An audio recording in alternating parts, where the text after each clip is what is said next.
Chapter 18. Cody uttered a loud shriek and stumbled backward. The rat, its teeth bared, sailed at her, missed, hit the hard floor with a disgusting plop. Momentarily stunned, it gazed up hungrily at Cody. Its long, pink tail twitched back and forth over the floor. It pulled itself to its feet, and before the rat could leap again, Cody kicked out at it. Her wet sneaker caught the rat in the belly. It let out a startled shriek as it went flying into the wooden crate. Then it dropped heavily to the floor and scuttled away, its nails scratching over the concrete. Oh, Cody uttered a sigh of relief. Her heart thudded loudly in her chest. She could still feel the heavy rat against the toe of her sneaker, still hear the soft plop the ugly creature made as it hit the floor. She shut her eyes, trying to fight down the waves of nausea that rose from her stomach, and felt Beau's arm go around her shoulders. "Come on," he whispered, guiding her to the stairs. "Let's get out of here." Gratefully, Cody let him lead her out of the basement. "I hired that guy to get rid of the rats," Beau muttered unhappily. "I thought he knew what he was doing, but I guess the job was too much for him." Cody's legs trembled as she made her way up the steep, narrow stairs. "I've got to get out of this house," she told herself. "I've got to get away from here. I've got to go someplace safe." "If one more disaster occurs in this picture," Beau was saying. He shut the basement door tightly behind them. "This film is so important to me. If one more bad thing happens, I really don't know what I'll do." The ghost of Callie floated up from the basement in time to hear Beau's words. Callie laughed to herself, a scornful snicker. "One more bad thing," she wondered. "One more bad thing? That can be arranged." Callie watched her sister and the movie director hurry out the front door. She floated to the window and stared out at them as they made their way down the rain-puddled driveway to his car. "One more bad thing," Callie repeated, watching them drive away. "No problem, guys." A cruel smile crossed Callie's once pretty face. "How about tomorrow?" Chapter 19. "Ernie, you've double-checked everything," Cody heard Beau ask the special effects person as she stepped into the attic, closing the door behind her. "Checked, double-checked, and triple-checked," Ernie reported, giving Beau a comical salute. Cody liked Ernie. He was funny. He sort of looked like a squirrel with short brown hair, pouchy cheeks, and two front teeth that stuck out. He and Beau leaned against the attic wall, studying the black metal machine that Ernie christened the Goo Works. In addition to the Goo Works, the attic room was cluttered with cameras, cables, and lights. The lights were already on, so bright they drowned out the morning sunlight beaming through the closed window. Crew members huddled around the equipment, talking quietly, sipping from cardboard coffee cups, waiting for the shoot to begin. Cody hesitated at the door. Beau and Ernie were concentrating so intently on their work they hadn't noticed her come in. Finally, Beau turned around, and a smile crossed his face. "Right on time. How are you today, Cody? You look terrific. But how are you underneath the makeup?" Cody smiled back at him. "Underneath the makeup, I'm a quivering mess," she confessed. "It's my first day of shooting, after all." "Hey, leave the quivering messes to me," Ernie declared. "Quivering messes are my job," he patted the machine. "Ernie is going to explain the goo machine as soon as Rob arrives," Beau said, studying his clipboard. "Remember, we rehearsed this scene back in L.A. Cody nodded. "I have to scream a lot," she remembered. "A lot," Beau agreed. "Hope you're in a good voice this morning, dear." The attic door opened and Rob entered. He greeted everyone cheerily and flashed Cody a warm smile as he walked over to her. "Where were you last night?" Cody whispered. "Why did you drive away and leave me?" "Huh?" Rob's face was confused. "You told me to go on without you. Don't you remember?" "I what?" Cody cried, equally confused. "You ran out to the car. You told me to leave, to go back to the hotel." "I did not," Cody whispered, very confused. "But you did," Rob insisted. "I never would have driven off if you hadn't told me to." "Let's get to work, kids," Beau scolded. "Oh, right. Sorry," Rob replied, blushing. "What's up?" "You're going to be up. Up on your knees in green goo," Beau told him. "Come over here, guys. I want to block this out quickly. Once the goo starts pumping, we have to get it right." "That's for sure," Ernie added. "And if we have to do a second take, it'll take hours to clean this stuff off the floor first." "Better alert that cleaning woman we hired," Beau joked. "Tell her she may be getting a lot of overtime." Beau positioned Cody and Rob for the scene, moving them to spots marked in chalk on the floor, then checking with the camera operator to make sure they looked okay. He instructed the crew to move some lights. Then he returned to Cody and Rob. "A quick run-through, okay? You rehearsed this yesterday on your own, right?" "Kind of," Cody lied. "I'm pretty sure I've got it." Beau's eyes narrowed at her disapprovingly. "Kind of." "It's getting close to our break," Ernie called from behind the machine. "Let's get started," Beau replied impatiently. He pointed down at the floor. "See those ducks? Don't stand on them," he instructed. "Those are the goo ducks," Rob asked. Beau nodded. "Ernie has 4 of them hidden in the floor." When I throw the switch, the green stuff is going to come pouring up, Ernie told them. Now, don't be surprised. It's going to come pumping up really fast. Be surprised, Bo corrected him. Be very surprised, okay, kids? He put a hand on Cody's shoulder. I want you to be more than surprised. When that goo starts flowing, I want you to be terrified. Got it? It's thick and it should be a little warm, Ernie told them. It looks real lumpy, like oatmeal, but don't worry, it doesn't smell. It has no odor at all. Cody let out a sigh of relief. Rob laughed, nervous laughter. She felt glad that Rob was nervous too. What if I mess up, she asked herself. They say it'll take hours to clean the floor so we can start again. If I mess up the scene, I'll be so embarrassed. If it's pumping right, it should rise up to your ankles in no time, Ernie explained. You don't notice it until then, Bo reminded them, flipping through green-tinted script pages to his clipboard. Callie and Anthony have sneaked up to the attic to make out. You're standing there with your arms around each other, kissing passionately. We see the green gunk rising up from the floor, but you don't even feel it till it's practically to your knees. Then we scream in horror, Rob said. And do we try to get to the door right away? We have to see you struggle in the stuff, Bo instructed. It's pulling you down, sucking you under. It's rising higher and higher, and you're trapped in it. How high is it going to rise? Cody asked warily, staring down at the large round duct at her feet.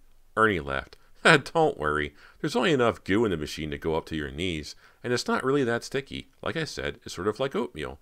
You won't have any trouble walking out of it when the scene is over. Now I understand why they gave me this yellow shirt. It's because it'll look good with the green, Rob joked. I'm all in blue and going to clash, Cody complained playfully. As you struggle, try to splash the stuff over each other, Bo instructed, ignoring their jokes. Make it look good. You know, you're thrashing your arms frantically. You're struggling. And the more you struggle, the more you get covered in the yucky stuff. What if I fall face down in it, Rob suggested. You know, just take a nosedive. Bo shook his head. It's not a comedy, Rob. If I wanted a comedy, we'd have a pie fight up here. I see where you're coming from, Rob replied seriously.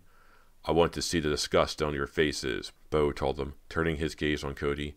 You're up to your knees in vomit, right? You've got to make the audience feel it. You've got to make them squirm like you're squirming. You've got to make them smell it.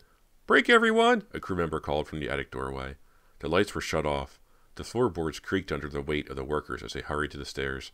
They took their breaks seriously. Hey, guys, back in 15, Bo called to them. He turned to Cody and Rob. You coming down? Want a muffin or something? Some coffee? Cody and Rob exchanged glances. I'd rather stay up here and rehearse, Cody replied. Yeah, it'll be quiet. We can get it all worked out, Rob agreed. Bo gave them a wave and hurried out the door. Rob turned to Cody. So, how are you feeling? You okay? She shrugged. You helped cool me out, she told him. You're always making jokes, keeping it light. That helps a lot. I'm just covering up the fact that I'm in a total panic, he exclaimed. They both laughed. What part do you want to rehearse? Where do you want to start? Rob asked. She flashed him a teasing smile. Why don't we start with this? She moved close, swung her arms around his shoulders, and pulled his head down for a kiss. When the kiss ended, she started to step away, but Rob pulled her close. Not quite right, he said playfully. I think we better rehearse it again. My lipstick, Cody protested. I'll have to go back to makeup. Who cares? Rob started to kiss her again when the attic door slammed. Startled, they both turned to see who had come in. No one there. Must be a breeze or something, Rob suggested. Now, where were we? She raised both hands in front of her to keep him away. Let's go over the lines, okay? She asked. Rob started to reply, but a sound against the wall made them both turn. With a loud click, the lever on the side of the goo machine slid down. The machine hummed softly, then louder as the pump started to churn. Hey, what's going on? Rob cried.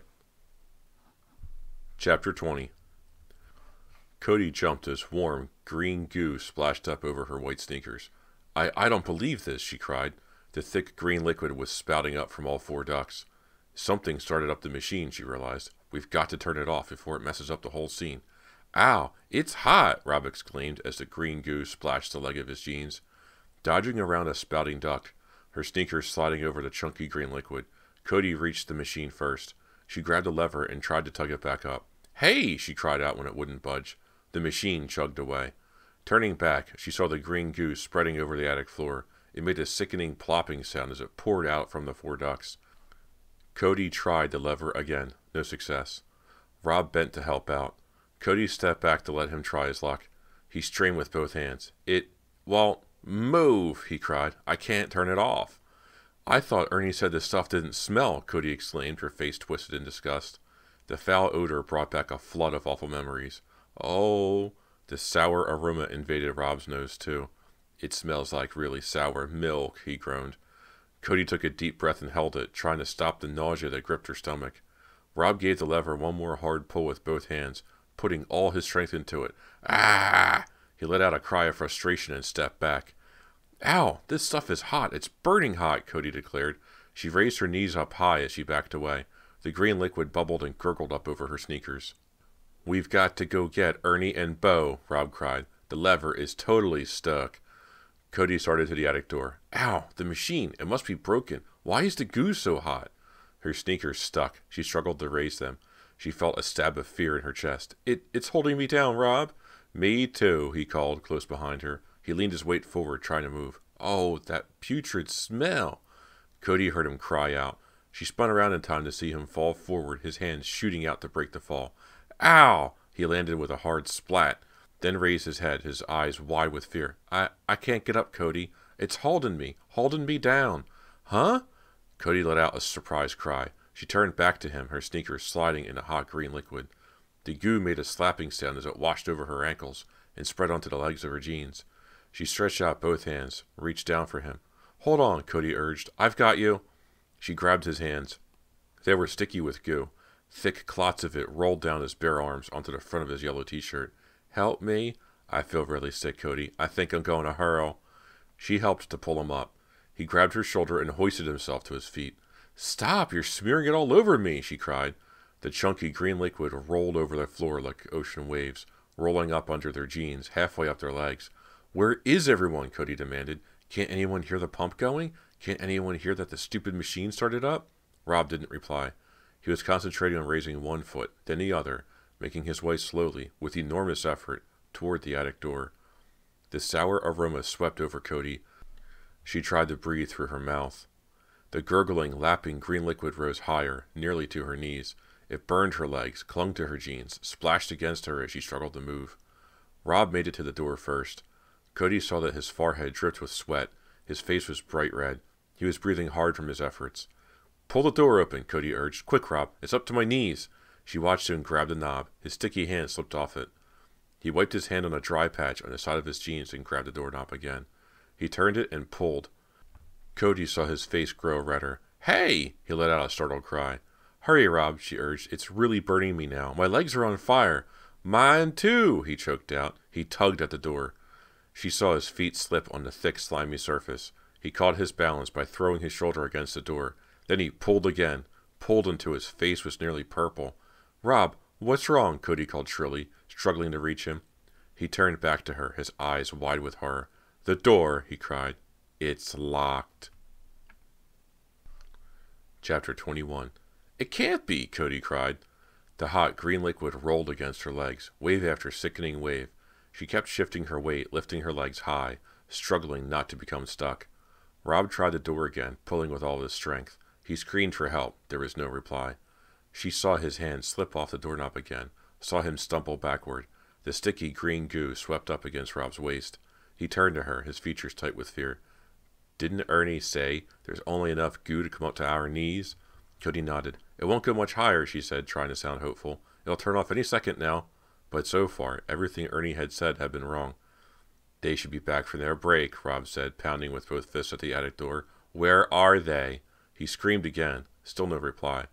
Cody was fighting hard, trying to forget, but still remembering the horrors her family had faced in this frightening house, remembering the night the disgusting green goo had poured down the bathroom walls. Ernie's machine isn't pumping this green goo, she realized. This is the evil of the house. Callie, are you here? Cody called suddenly. Callie? Rob's mouth dropped open. He leaned forward, pushed his legs up, trying to cross the swirling, seething sea of green to get to her. Cody, are you okay? Callie is here, Cody replied, her eyes darting around the room. I can sense it. But Cody... Rob was pushed back by a high wave. Callie will help us, Rob, Cody assured him. She's here. I know she is, and she will help us get out of here. Cody, please, Rob begged, struggling harder to pull himself through the swirling hot liquid. Take a deep breath. I'll get us out of here. You think I'm crazy, don't you? Cody accused him sadly. Turning away from him, she cupped her hands around her mouth and shouted, Callie! Callie! If it gets any higher, we can swim out, Rob called. It's too thick to swim in, Cody replied grimly. She called to her sister again. No reply. The only sound in the room now was the gurgle and splash of the green liquid as it rose higher and higher. It's so gross, Cody complained. I can't move, Rob. I feel as if it's pulling me down into it. Stay on your feet, Rob ordered. It can't get much higher, can it? They raised their arms to keep them out of the rolling goo, which had climbed waist high. Thick chunks washed against their bodies, swirling in the steaming broth. The aroma grew stronger, choking them, sickening them, forcing them to breathe hard through their mouths. Callie, can you hear me? Cody cried frantically. Are you here? Can you help us? No reply. Your sister is dead, Cody, Rob said softly. She can't help us now. She's here, Cody told herself. She's here, I know she is. Why isn't she helping us? Sweat poured down Cody's face. Her wet hair matted against her forehead. I feel as if I'm melting, she moaned, melting right into it. Rob didn't answer. He was wiping green chunks off the front of his t-shirt. Rob, it's getting higher, she said weakly. Pretty soon, we won't be able to move. Cody searched desperately around the room. Hey, the window, she cried. Rob, that window leads out to the roof. All right, Rob cried excitedly, his enthusiasm quickly fading. What makes you think we can get over to it, Cody? We have to, Cody declared. Leaning forward, pressing into the thick swirls of green, she started toward the window. It feels as if it's pushing me back, Rob called from behind her, as if it's deliberately trying to keep me from the window. Keep going, Cody urged breathlessly. Keep pushing. I don't think I can make it, he cried weakly. I'm going to drown in this stuff. No, she turned her head. We're moving, Rob. We're almost there. Keep going. Don't give up. The smell, I feel really. His voice trailed off. Only a few more feet, Cody murmured. A few more feet. She thrust her body forward, her arms outstretched. The thick liquid swept against her, pushing her back, wave after hot wave. But she kept her legs moving, kept pushing, until her outstretched palms pressed against the glass of the window pane. Yes, she cried triumphantly. We're going to get out of here now, Rob. Hurry, we're going to get out. Her hands slid over the glass. She placed them on the window frame and pushed. The window didn't budge. She pushed harder. Her feet slid out from under her. The hot green liquid splashed against her chest. Regaining her balance, Cody checked the lock on top of the lower sash. Not locked. She pushed up against the frame. The window didn't budge. It's stuck too, she managed to choke out. She banged both fists furiously against the glass. Let us out! Let us out! She cried in shrill terror. The hot, churning liquid had climbed over her waist. With a desperate burst of strength, she turned to the left, reached out, grabbed a light tower, a slender metal frame that held two large lights. Nearly losing her balance again, nearly slipping headfirst into the goo, she managed to raise the light tower into the air. Holding it shakily over her head with both hands, she slammed it hard against the window glass. The window pane cracked. A spider web of cracks spread over the glass, and then the glass dropped out onto the roof. Yes! Cody cried happily, knocking the jagged shards out too. Tossing the light tower behind her, she raised both hands to the windowsill. It took all of her remaining strength to lift herself out of the thick liquid. Pulling until her knees rose to the sill, she half fell, half dived onto the flat shingle roof. Rob, she called. Hurry, Rob, we're out. We're okay. When he didn't reply, Cody felt dread tighten in the pit of her stomach. Rob, she called, her chest aching as she struggled to catch her breath. Rob? Sliding over the shingles, she crawled back to the window. Pressing both hands on the sill, she peered into the attic room. No! A horrified wail burst from deep inside her. Rob, no! Chapter 22. As the howls escaped her throat, Cody peered in at Rob. He floated lifelessly on the surface of the tossing liquid, his face buried in the goo, his arms sprawled straight out. He was inches from the window, inches from escape. He probably tried to swim, Cody realized, and the disgusting liquid held him under. Rob! Rob! She called to him without realizing it, unable to hear her voice over the pounding of her heart, over the pain of her thoughts. And then, without thinking about it, in a blur of action, Cody climbed onto the windowsill, lowered herself to her knees, took a deep breath, and leaned over the thick, swirling broth. Stretched out both hands, stretched them farther, leaning in as far as she could, reached, grabbed Rob by the hair, and tugged his face out of the goo. Are you still breathing? She wondered. Please, Rob. Please be breathing. Please? She had no choice. She had to lower herself back into the hot goo. Wrapping her hands under Rob's armpits, she swung him onto his back. The green slime clung to his face, to his clothes, to his hair. Grabbing the windowsill with her left hand, she pulled Rob over the surface of the goo with her right. I can't lift him out, but maybe I can slide him, she thought. Please, Rob. Please be breathing. She had to let go of him to hoist herself out of the deep liquid and back onto the windowsill. Then she turned back, bent to grab him with both hands, tugged until it felt as if her chest were about to burst. She toppled backward as his body came sliding out of the flat roof. She landed hard on her side, but ignored the pain and quickly scrambled back to him. Please breathe. Please? He lay sprawled on his back, his eyes shut, his body still. Please? Please? Cody pounded hard on his chest. Please breathe. Please breathe. She gasped in one deep breath after another, but her chest continued to ache. Leaning over Rob, she frantically wiped green clots from around his mouth. Then she lowered her mouth to his and began giving him mouth-to-mouth. Oh! She let out a low moan as she tasted the sour green goo. It felt gritty against her lips. It tasted like rancid buttermilk. But she lowered her mouth once again to his and breathed, pushing her breath into him, trying to ignore the sour taste. Breathe. Breathe. Rob groaned. Yes. Breathe. Breathe. He groaned again and blinked his eyes. Cody raised her head, wiping a green clot from her chin. Yes. Rob was breathing on his own now, breathing noisily, but breathing. Shutting her eyes, Cody said a silent prayer of thanks. Then she turned away from Rob and started to vomit. The next afternoon, Beau furiously paced back and forth in the living room, talking in a high, excited voice. Cody shrank back on the couch against the wall. Why does he keep glaring at me like that, she wondered, as if what happened was my fault. I don't see how we can continue. This is a farce, Beau, Persia was saying from the other couch. One of her assistants brought her a Diet Coke in a tall glass. This movie will be made. We have to continue, Beau replied heatedly, and fast. He continued to pace, swinging the clipboard in one hand as he walked. If I know Rob's father, he'll have the place swarming with lawyers in no time. He'll sue us for every penny the production has. He'll charge negligence, and he'll win. How is Rob? Cody asked from the back of the room. She'd been calling the hospital all morning, but they wouldn't give her any information. The word from the hospital is that he's doing pretty well, Beau replied grimly. He's in shock, they say, but he's going to be okay. We're all in shock, someone murmured. I can still smell that stuff in the air, someone else said. A few people turned to stare at Cody. Do they expect me to still be covered in it or something? She wondered unhappily. Why is everyone gawking at me? Anyone seen Ernie? One of the prop crew asked. The room fell silent. Ernie is no longer with us, Beau replied finally. I had no choice. I had to fire him. He swallowed hard. Ernie and I were together a long time, but he nearly ruined the whole production with that stupid machine of his. The room rumbled with whispers and surprised murmurs. It wasn't Ernie's fault, Cody realized, crossing her arms over her chest and sinking back into the armchair. It wasn't Ernie's machine that spewed up that green goo. It was the house. And as that frightening thought lingered in Cody's mind, she glanced up and saw a wisp of light at the window. The light shimmered into a pale white mist, and inside the mist, Cody recognized her sister. Callie! As she called out the name, the light faded. The image vanished. Cody blinked. Cody, are you okay? Beau demanded, hands pressed against the waist of his baggy chinos. Yeah, I guess, Cody replied uncertainly. Her eyes on the window. She expected to see Callie appear once more. She wanted to see Callie appear.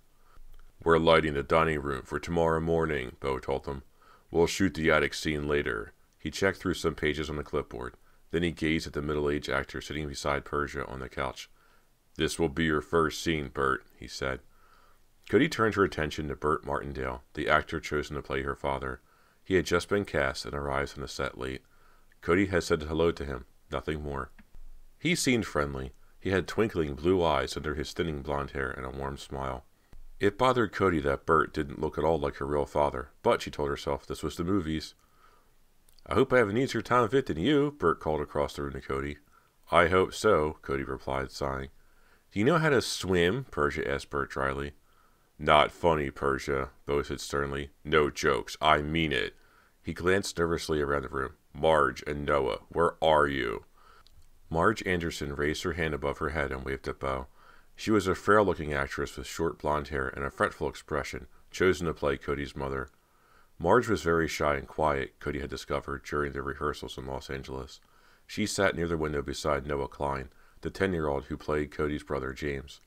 I want to block out the dinner scene with the actors, Beau announced. The rest of you have your assignments. We're going to shoot this first thing tomorrow. And, he added, saying every word slowly and distinctly, there will be no slip-ups or problems. Understood. Murmured agreements and comments filled the air as everyone stood up and moved quickly from the living room. Cody didn't feel at all like reading through the dining room scene. She was eager to find Callie. Callie had appeared to her by the window. Callie must want to talk to me, Cody told herself. If only I could go find her. But Cody knew she had no choice. She had to rehearse the frightening scene. Pulling herself up, she started to follow Bo and the others into the dining room. But Persia stepped in front of her, blocking Cody's path. Cody, does your hair look a little green from that awful gunk, or is it just the lighting in here? Persia asked, a cruel smile on her full, dark lips. Persia, I'm really in no mood, Cody started to say. Yeah, you look really tired, Persia commented. I just wanted to get your approval of an idea I told to Bo. An idea, Cody asked wearily. Well, just a seating idea, Persia replied. I know we were supposed to be across from each other at the table when Bert stabbed himself, but I thought it would be more tense if we sat side by side, and if maybe you and I had some sort of argument about the carving knife. Huh? Cody's face twisted in confusion. You know, to show how competitive we two sisters are, Persia continued. Bo loved the idea. Really? Well, okay, Cody started to agree. I put myself on your left because that's my better side, Persia told her. Is that okay, Cody? I wasn't sure which is your better side. What a cruel dig, Cody thought bitterly. Persia really is the meanest person I ever met. Without replying, she stepped past Persia and made her way into the dining room. The room was cluttered with equipment.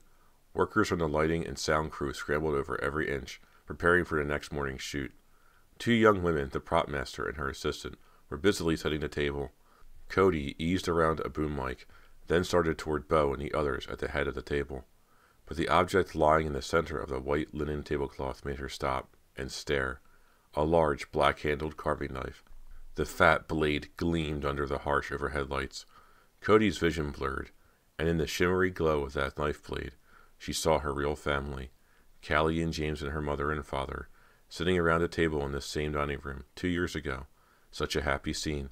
Their first dinner in this, their new house. Mr. Fraser stood to carve the roast beef. Callie got up from her chair and headed for the kitchen. As Callie passed behind him, the knife flew up as if pushed by an unseen hand. The family watched in shock as the knife plunged deep into Mr. Fraser's side. The happy dinner ended in cries and panic. The horror had begun. I'm going to put you at the head of the table, Bert, Cody heard Bo saying in the back of her mind. And Marge, let's try to get you within reach of him here, on the side. What about me? I thought I sat closest to the father, Cody heard Noah say. Bo's reply faded into the background as Cody found herself staring at the gleaming carving knife. This knife is just a prop. No one is really going to get stabbed this time, Cody told herself. So why do I have such a bad feeling, such a cold, cold feeling about this knife?